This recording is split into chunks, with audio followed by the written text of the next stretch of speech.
Our presenter is Dr. Peter Abdelmalak. He's going to present this afternoon. Peter is a layman of the Coptic Orthodox Church, a husband, a father of two, living in Ontario, Canada. He graduated from Queen's Medical School and did his residency in family medicine through McMaster University, where he is currently an adjunct faculty member at their regional teaching site, supervising and training medical students and residents. His first love was his discovery of the Church Fathers and how their writings inform our own age as we seek to live out our faith in new and challenging contexts. It's from the writings of the Church Fathers that he came to ponder the often unquestioned assumptions that modern medicine works under. So these modern kind of assumptions that govern the workings of modern medicine and what the Church continues to teach us about what it is to be human beings in the image and likeness of God. So Peter, take it away. Glad you're here too. Yeah. Father, if you don't mind blessing us. Yes, in the name of the Father, and of the Son, and of the Holy Spirit. Amen. So I will warn you, I don't. If you leave now, it's okay too. I do a lot of block quotes because I'm going to talk about some very strong assumptions we have in the West about what it is to be human, what it means to think about the behavioral sciences and how we understand ourselves. And so I use a lot of block quotes as a way to say, here's the source, and if you want to think about it more and that kind of thing. The goal is this is going to be a little bit of critique, just sort of how we do things today. Some of the pictures of reality that we have in more ways than one, you'll see what I mean in a second, and how it is the Church has always understood what it means to be a human being, what it means to heal a soul, and how it is we recover from these ails. I've given this title, which you may or may not sort of understand why I've done so until we get to the end. I hope I will bring it full circle, and if I haven't, please make sure you bring it up with me. But what I wanted to start with was just a consideration of where we are with regard to the medical, which I think in most cases is the predominant understanding of people's use of substances or attachment to things or addictions, whichever word you want to use. I am a big etymology geek, and so I really like thinking about words and where they come from. The word addiction is suggested to us to say something coming from the Latin as to award to, or to sacrifice to render yourself to. Now, interestingly, most of us may not know this, the good old KJV Bible, well before the word was used in the way we use it today, says to us from 1 Corinthians, let all your things be done with charity. I beseech you, brethren, you know the house of Stephanas, that is the first fruits of Achaia, and that they have addicted themselves to the ministry of the saints. That you submit yourselves unto such, and to everyone that helpeth with us and laboreth. So there's a point in time in which addiction is actually, as a word, not as a concept, is a sort of ambivalent term. To be addicted to something could mean that you've rendered yourself to it, that you've offered yourself to it. One can see how, in an Orthodox context, scripturally, that makes a lot of sense. Yeah, I have rendered myself to this service, and I will lay down my life as I am asked to by the Lord to pick up my cross.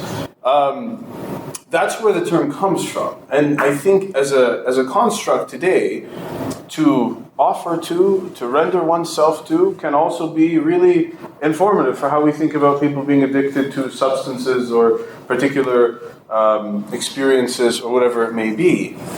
Now, the notion that we have of addiction that I'd say reigns today, what I am going to call the bioreductionistic notion of addiction, really originated in 1997 in earnest. I mean, there's writings about it from before. When Alan Leshner at the NIDA wrote a paper, Addiction is a Chronic Brain Disease and It Matters.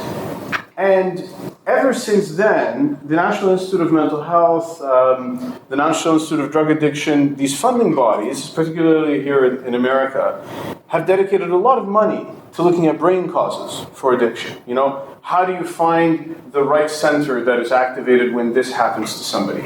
How do you locate the genes? Well, let's do a bunch of analyses of people's brains and their genes and so on and so forth. Epigenetics now is huge too. I'm hoping to convince you that this, in fact, was more or less a presupposition rather than a conclusion of the available facts. To illustrate, let's talk science. Now, if I said to you, you've got these brains, okay? Which of these patients is looking at their next hit of cocaine? You don't have to volunteer out loud, you know? This is how a lot of the science is done. You show a drug addict a hit, or you give them a memory cue or something, and then they go, okay, we think we know what's being activated when we see desire. Which of these brains, think to yourself, if you want to say it loud, of course you can, but which of these people is looking at a hit? You know, there's a lot of red here, prefrontal, something or other. Maybe that's what's going on, right? These are all the exact same brain. The exact same patient, exact same experiment. These are different protocols. So this is the same fMRI scanner results, and this patient has just been analyzed in a number of different ways. And this paper that I'm quoting here was just demonstrating the fact that based on the analysis pathway you use and some of the decisions you make about neuroimaging modalities, you're going to get completely different results. There is a anthropologist, Joseph Dumet, who spent some time, he wrote a book called Picturing Personhood. He spent some time hanging out with neuroscientists, and he said, how do you guys decide what to do with these pictures? And I didn't quote him in this talk, it's a fairly lengthy section, but essentially the neuroscientist, he talks and goes, well, we basically present what we think presents our thesis best. I don't know what to make of that. Here's Joshua Karp, this guy's actually a psychologist. He's showing here pre-processing choices. Things you decide, okay, when the fMRI scanner, which don't forget, right, that MRI works based on the spin of hydrogen atoms. You're not actually directly visualizing the brain, but it sure feels like it when you see fancy pictures like this. You go, yeah, you got an insight into what somebody really is. And Joshua Karp presents the fact that based on, we're going to take out abnormal spikes, we're going to do a certain slicing to correct for abnormalities that may come up or warping in the image. You get all of these same images from the same patient, same experiment, exact same conditions. This is one big data set that is analyzed in 4 different ways. And he goes, yeah, that's what you get. And one could imagine you're probably not going to publish these as the image to tell you about somebody who, I don't know, has just become addicted to love or something, right? You're going to publish these guys. You're going to say, well, here we are. Look, there, it's being activated in a bunch of places, and it's really, really fancy. And look, we know what's going on in your brains.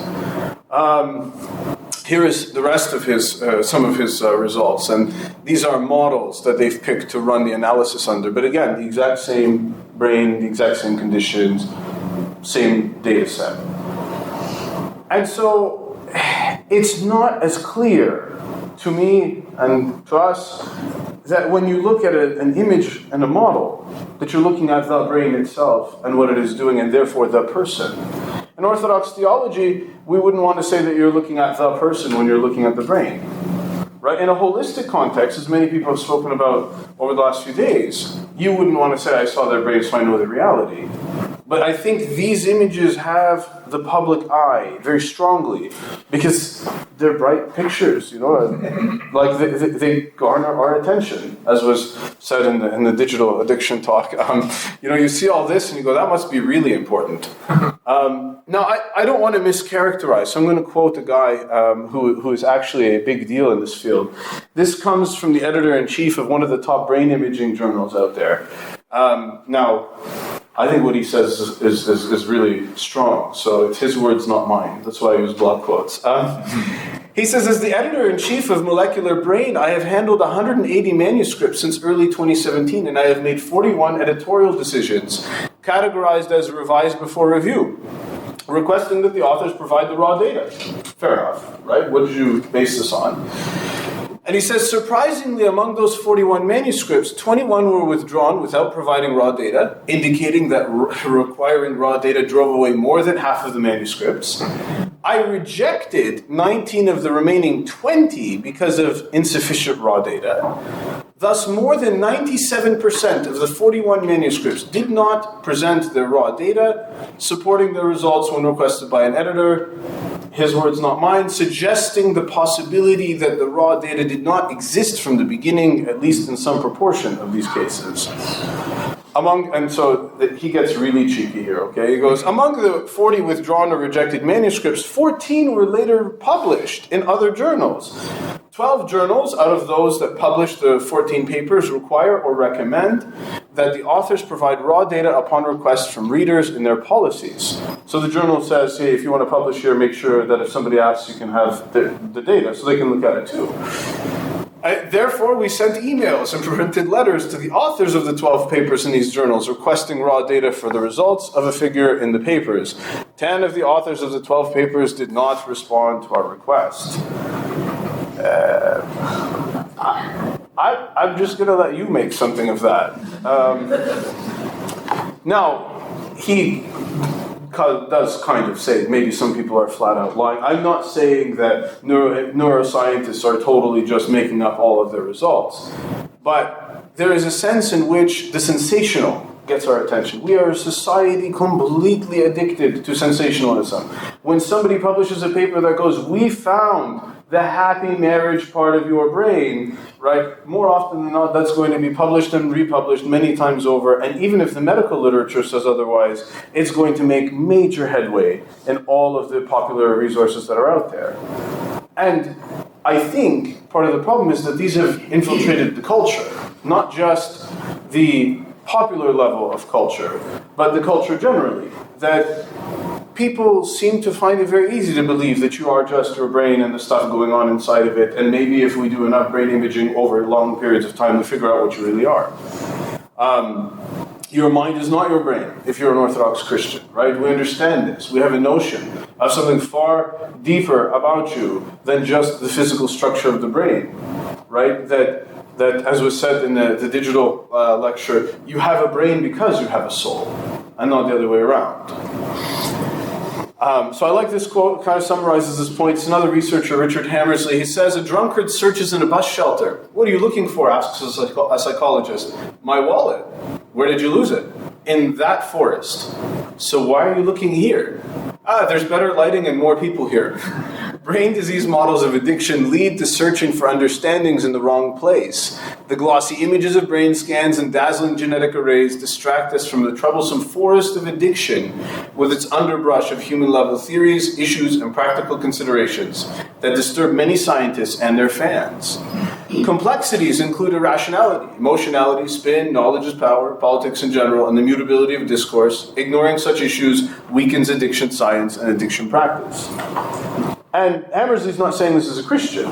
I think he's just making an interesting quip about where people look, right? And, I mean, we as Orthodox Christians are always trying to look at the human being made in the image and likeness of God in their totality and to find the source of whatever ill is there, right? But this continues to be something that I think culturally has more and more sway over time. Now, this is another big blog quote, and I apologize, but like I said, I warned you, and nobody left. So, this actually came out in 2025. I don't know if you can see that. This came out like a month or two after the call for papers came out, and I went, okay, Lord, I mean, if that's what you want, I'll talk about it. Because I was thinking about this, and I thought, yeah, you know, there's so much going on with it. So these authors published in the Lancet Psychiatry. We're talking top 3 psychiatry journals in the world, right? And they published, frankly, I think a scathing review of the biomedical model of addiction. They say this: over the past 15 years, growing criticisms of the model have led to stark disagreement as to whether addiction should be conceptualized as a brain disease. The empirical evidence for addiction as brain disease is weak. No diagnostic or prognostic biomarkers have been identified, and the model has yet to lead to better or more precisely targeted treatments. Moreover, there is evidence that the use of this model may have promoted new sources of stigma related to reduced perceived agency and pessimism about recovery. For addiction, brain alterations could indicate statistical atypicality rather than dysfunction, as brain dysfunction in most psychiatric disorders cannot be established internally by comparison with normal brain function, but depends on the previous establishment of mental dysfunction. This requirement blurs the lines between cause and consequence and often lead to circular explanations and other logical fallacies, such as interpreting brain alterations interchangeably as causes, consequences, and manifestations of a mental disorder. Heritability, another thing talked a lot about in the literature, merely indicates that genetic variation correlates with a given phenotype, which is a pattern seen across psychological traits and behaviors, such as educational attainment and divorce. Heritability neither explains these behaviors nor implies the existence of a causal genetic mechanism apt for scientific investigation. Now, I think most people generally would be fairly surprised that medical literature really, I think it's the third in terms of impact factor, third highest journal of psychiatry in the world. And they've just said out and out, look, it's not as strong as we think, and that doesn't mean that people don't seek help for addiction, and maybe some people get better. That's not what we're saying. It's the particular model that says, well, it's reduced basically entirely to the concept of a brain disease. That I think comes out very clearly in a passage like this and in some others. So they continue. Sorry, I couldn't help it. They say, summarily, the narrow view is untenable because mental disorders are diagnosed based on the presence of symptoms. And although a person could have brain cancer without having the symptoms of cancer, an individual by definition cannot have most mental disorders without having symptoms of mental disorders. The broad view is also untenable because it assumes that if neurobiology is the mediator by which a process, like substance misuse, leads to symptoms, then that process is a brain disease. However, the effects of divorce on symptoms of depression are also likely mediated by neurobiology, and divorce is indisputably not a brain disease. And I thought that was an excellent point, right? The suggestion that every time you look at an addict or somebody who's struggling with something in their life, if you can locate a brain change or a brain abnormality, whatever that may mean based on our previous slides, you go, look, there's a disease. And it's like saying, well, but your brain's changing all the time. If your brain changes in a certain way because you're going through the stress of divorce and maybe certain areas light up as a result and all that kind of stuff, or it does for your children, let's say, one wouldn't say, well, look, they've got divorce disease in the brain. And we may say that it has effects on people. Nobody denies that. But I think it would be wrong, and nobody's made the claim, I think, yet, thank God, that therefore divorcing is a brain disease. We're going to find a genetic mechanism for it eventually, or something like that. These authors, this journal rather, published an almost identical article a decade ago. The brain disease model of addiction isn't supported by evidence. And I thought it was funny that it just seemed to be so well timed. Now, these authors had listed a number of objections. They said, look, there's a few problems with the model. We just want to think about it in an academic, scientific way, bring it up for debate. And the objections haven't changed, which is why I'm quoting this paper, even though it's now a decade old, although I find it hard to believe 2015 is a decade ago. They say, look, most recovery is spontaneous. As a rule, most people recover from addiction.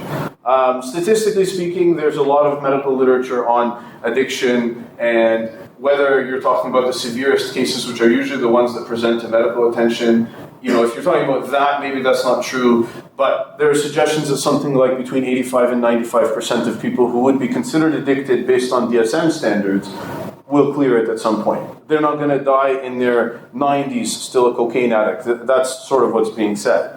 And they say addiction basically is the rule rather than the exception. One of the other pieces cited is the Vietnam veterans. So some of the soldiers in Vietnam were exposed to all of this heavy drugs and came back addicted to heroin, right? And their addiction seemed irreparable, and they weren't getting better, and military physicians were working with them on the ground in Vietnam. A lot of soldiers were sent home to recover. But as soon as they got back home, they got way better. As soon as they were brought back away from that environment, we know Vietnam was a particularly brutal one for soldiers, right, in terms of the guerrilla warfare and things like that. They seemed to get better. And so here's their quote to summarize. They say, in studies that do robustly show people with addiction differ from controls, there are large overlaps in the size of brain structures and hypofunctionality or hyperfunctionality of specific brain regions in people with addiction and in control groups. Researchers reporting results of neuroimaging studies on addiction acknowledge these limitations, but popular accounts often do not. Fair enough. Now, this was brought up in a couple of the sessions, so if you've heard this, I apologize for repeating it. But here is the rat addiction experiment. Now, some of you may know we do tests on animals to prove point-of-concept things. And actually, after behaviorism sort of rose in ascendancy in the psychology world, you had a lot of rat and other animal experiments, because you can teach rats to do all sorts of things. And so one of the main models of addiction has always been, well, look, if you take a rat and you basically addicted to heroin or opiates or something, you put it in the water, even at personal cost, it will continue to go and to lick from that water. It will continue to consume it, even if it's associated with a noxious stimulus in some conditions. These authors, analyzing sort of the discussion, they say addictive behavioral patterns are not invariably the outcome of chronic self-administration of drugs in animals. Popular accounts of these studies underplay the extent to which the results depend on specifically bred strains of rats. It's true. They raise them to do this. And the conditions in which the animals are housed. Rats taught to self-administer opiates under standard conditions for addiction do not display this behavior when housed in more natural conditions, when they're put back with their mates, right? Or the rest of their environment. Rats are incredibly social. Rats housed in enriched environments might have different patterns of drug self-administration and reinstatement, a return or relapse to addictive patterns of drug self-administration following a stressful event or the consumption of a small quantity of the drug. Rats trained to self-administer drugs will abstain when given a choice of natural rewards such as food or pair bonding. I think a lot of people have brought up the point about connection with addiction, and that the opposite of addiction is not necessarily just abstinence, but community. Right? We as Orthodox Christians totally understand this. Koinonia is at the center of a lot of what we do, and we come together and we partake of the one Christ. This comes from a researcher actually from Toronto. He was a well-known addictions doc and pharmacologist.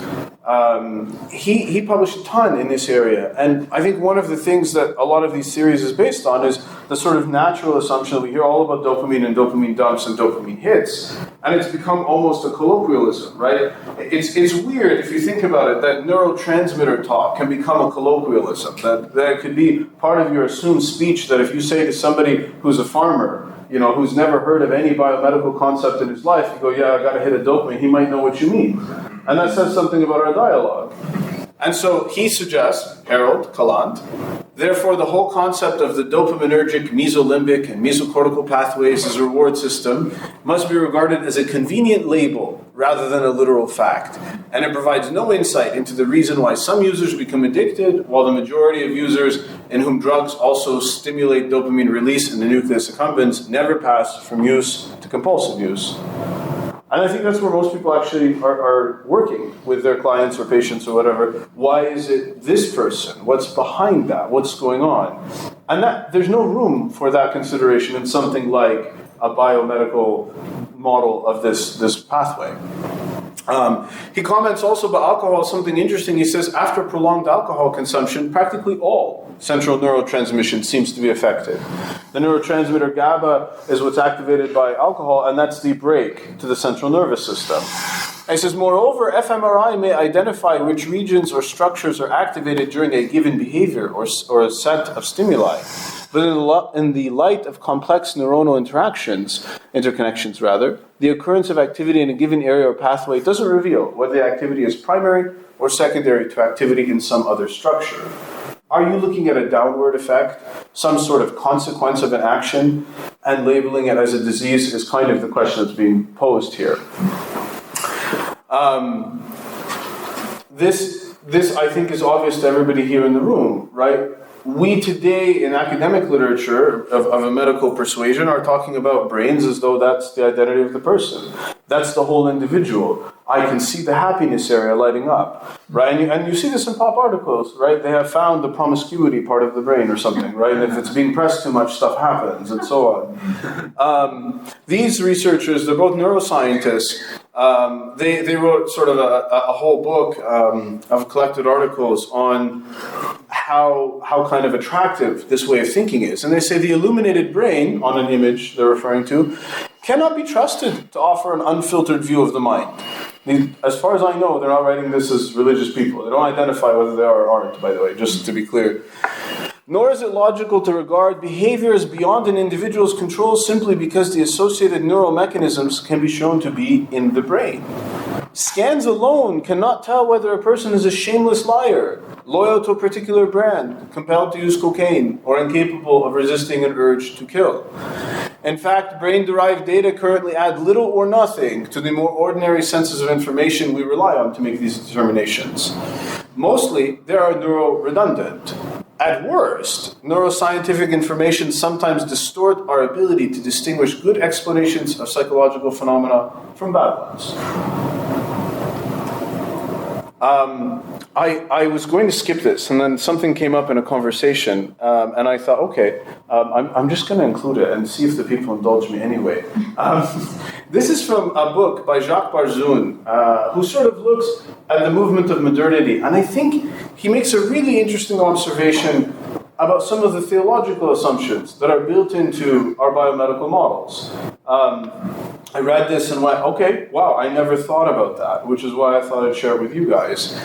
He says, consider predestination, which states that individual merit does not ensure salvation and that no man has free will.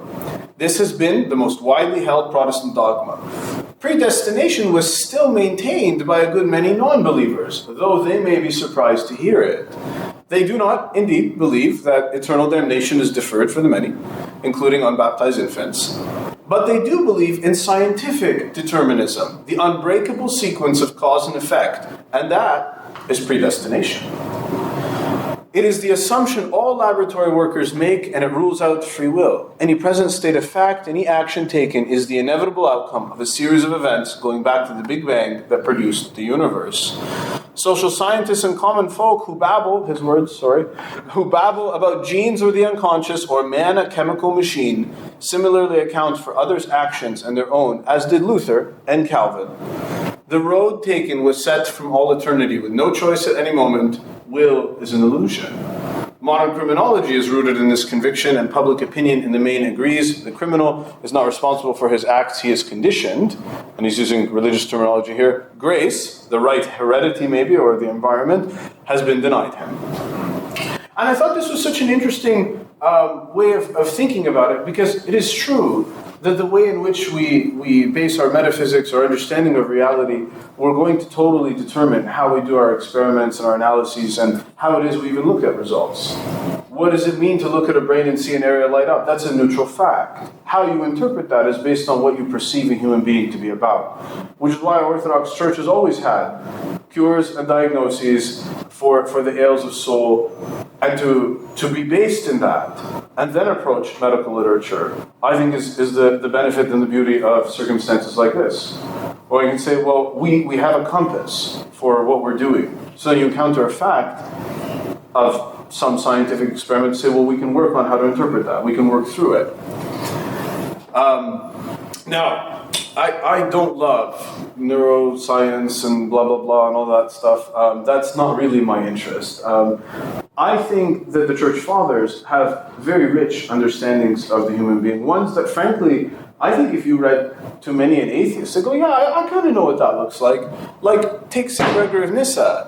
He says about the passions, what before was without a master and self-determining is now dominated by so many great evils that we can hardly count all our tyrants. For as soon as any of the passions within us is allowed to dominate, it becomes the master of the person that has enslaved. I know what that feels like. It occupies the castle of the soul like a tyrant and afflicts the obedient master through his own subjects, through his own thoughts and inclinations. It uses our thoughts as its servants who carry out what seems good to it for the whole array of passions. All are so many despotic masters who make the soul a slave under their jurisdiction as if it were a prisoner of war. I can't think of a richer description in just a few lines of what the experience is of being attached to something and saying, I just don't want to do this. I don't understand why I keep returning to this thing, even though I in my more rational moments, say, no, this is not what I want my life to be about. Now, St. Gregory, in the same text in the Homilies on the Beatitudes in a later homily, I think he orients us as to how to understand this. And this is a very different orientation than the modern world would have.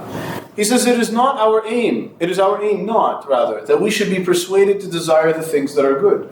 For to incline towards the good is one of the inherent characteristics of human nature. You are made like that.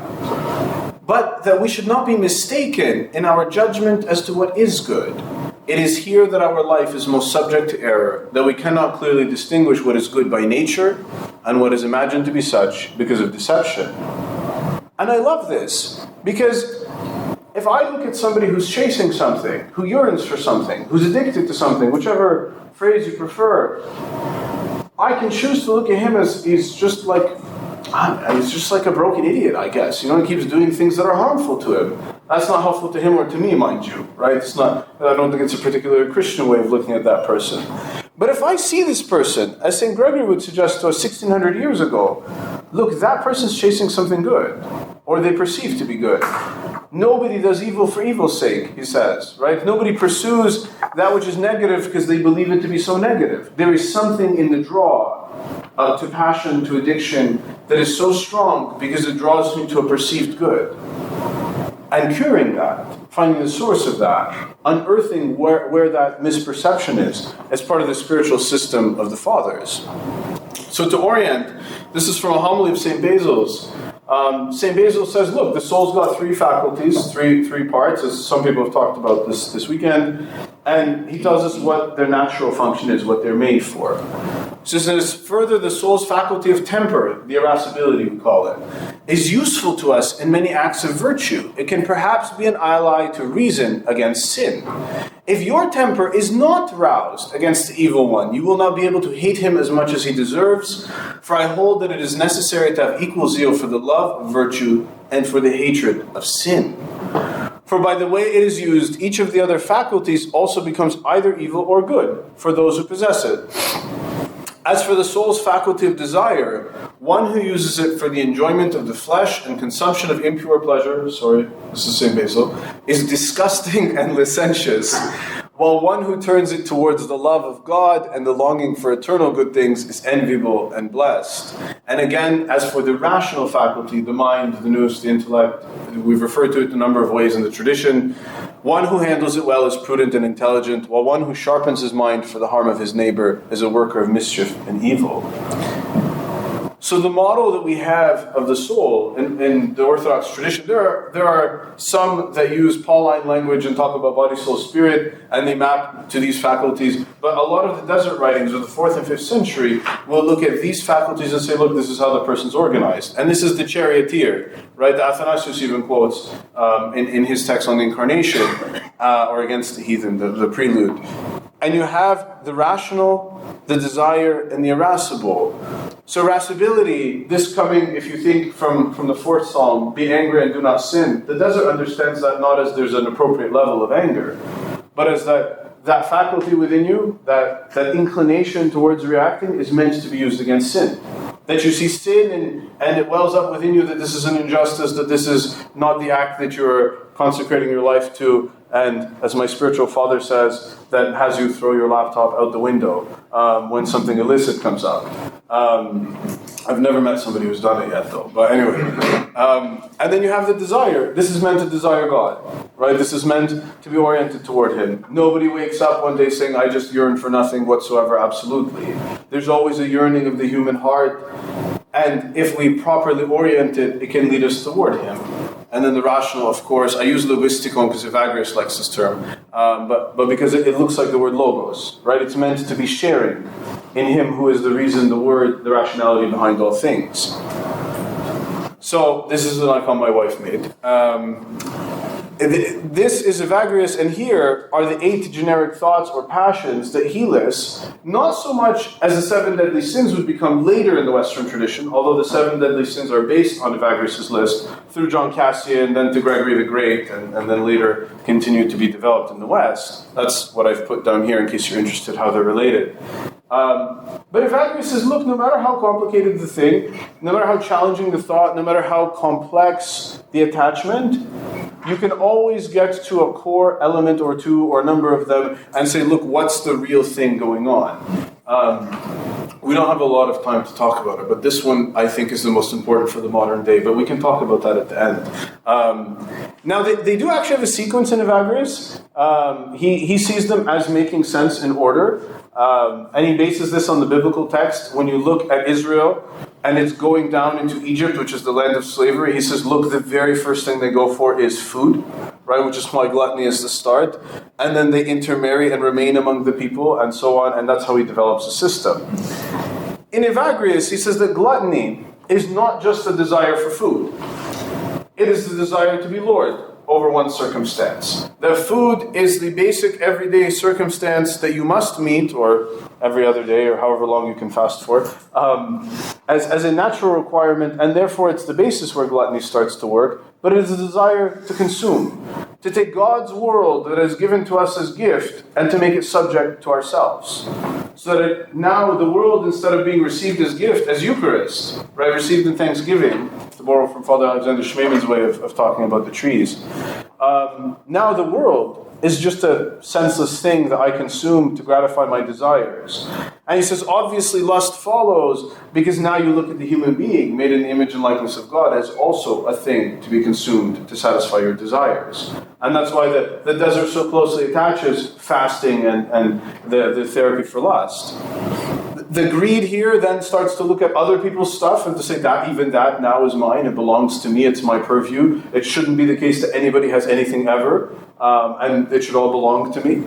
And then sadness, he says, comes from two things.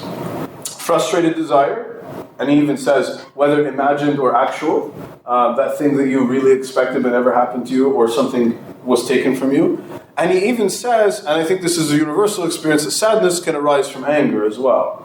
That often that dejected state that we feel when we're really miffed about something, can turn into dejection and wallowing, and the only people you want to talk to are the friends you know will wallow with you, at the time, and not the people who are going to say, hey buddy, wake up, And then acedia is actually a combination of all the faculties, and we could talk about it for days, but I'm not allowed based on the time. And then he says vainglory and pride are diseases of the intellect, that they are more on the level of the thought. So this is how he breaks them down as belonging to the faculties. Your faculty of desire has all of these things that are based in it. Irascibility, obviously anger, but sadness belongs in both of these categories. Vainglory or pride belong to the order of the nous, or the intellect, and then acedia afflicts, he says, the whole soul. Okay, I'll talk about it. He says, Evagrius' description for acedia in his commentary on Psalm 118 is that it is a mix of two things. He says it is a hatred for what is present, and he says even a hatred for one's life, and a desire for what one does not have. The grass is greener phenomenon. And the problem is it has a lot of rational content to it. If I just lived in a better place, if things weren't so bad right here where I am, if my parish was a lot kinder and nicer, everything would be a lot better for me. I should go and swim and all this stuff. And that's why he says it's the most oppressive of all the demons, what is known as the noonday demon. I think this has a lot to say to the modern world. I think we could talk about acedia as being almost a cultural condition and not just a particular passion that individuals feel, but the time won't allow, I know that. I wanted to present to you a helpful model of how addiction is viewed, or the passions and their enslavement is viewed by just one particular saint. So in this case, St. Mark the Ascetic. There are a number of models. You can find 5-step models and 6, and there's, I think, a 4. But this is the one that I think is clearest, like I can remember it best, which is why I'm sharing it with you. He says, look, there's a few steps that happen along the path to, I think, what could be called very well addiction. He says, first there's a provocation, right? There's a knock at the door. You don't even need to acknowledge it. If you suddenly acknowledge it, I wonder what the heck is there, or I wonder what that's about, or maybe, what if I just went and looked at it? That's the disturbance, right? The disturbance is the next stage where the thought comes into your mind, and you have now, that's interesting, let's deal with it. Coupling or mingling, homilia in the Greek, is actually mixing with the thought. Now starting to go, well, what if I did it this one time? Well, nobody would really realize. I've had a hard day, so on and so forth, the reasons why it is step by step things start to inch their way into our lives. And then you have assent, which is its own, now you're going to carry it out, and so on. And then he has 2 categories that I think are really helpful. Prepossession, or second nature is another word for it, from other fathers, which is to say that you may not even need to have these things happen, now you're coupling already when the next time you see something or you interact with something. I think today we like to use the word when you're triggered, but I think very much prepossession is a good indication of that. When you don't even have to go through the stages of starting to deal with a thought. Now it's there and it's got your mind, and you're in the midst of battle well before you even had a chance to put your guard up. And then pathos is taken as the most passive, destructive stage of the passions, even though it's all called passion. Because here, in St. Mark's understanding and in many of the other fathers, now you're at the stage where you don't even really live for anything other than the passion anymore. Now your life is directed day after day at satisfying the passion. That's the MO of your existence, if you will, where you've oriented yourself towards anger and everything is an opportunity to become angry or fearful or whatever the case may be. And that becomes sort of your new orientation. There is some therapeutic advice, if you will, in the handouts, which is why instead of taking time in the presentation, I put them in the handout to pretend like I didn't give you a lot of extra material, but that was just to try to work my way around taking too long, and I should check my time, okay. The one thing that I think, and this ties to why I have the title that I have for this talk, the one thing I think is most interesting about the Evagrian system of passions, as he says that love is the offspring of apatheia. Apatheia bears a linguistic resemblance, unfortunately, to apathy, but it is not apathy. The word in English best to use would be dispassion, right? A state where the passions are no longer in control of the individual, where they have the freedom of their own faculties now. And he says the fruit of that, and this is opposed to Stoic philosophy, which also uses the term apatheia, the fruit here in the desert is love. Apatheia is the flower of the ascetical life, and love, of course, is the offspring. The ascetical life is brought into being by keeping the commandments, and their guard is the fear of God, begotten by right faith. Faith is an inherent good that actually exists even in those who have not yet believed in God. Right? And this is part of what it is to be in the image and likeness. This is part of all the work that you do with people, where you see the light in them that they don't even know exists. And the interesting thing is that true health of the soul in its first stage, apatheia, this is Evagrius' three-stage model. Apatheia is the fruit of the first stage. Somehow, I don't know if I'll ever get to that one, but there's more after that, he says. But he says that the fruit of that is love. The reason being is that when I'm no longer chained by an addiction, when I no longer am controlled by something that I let, in my passivity, as Father Maximus enlightened us, I no longer allow it to have the control, to take over, to be that tyrant in the castle of the soul, to use St. Gregory's image.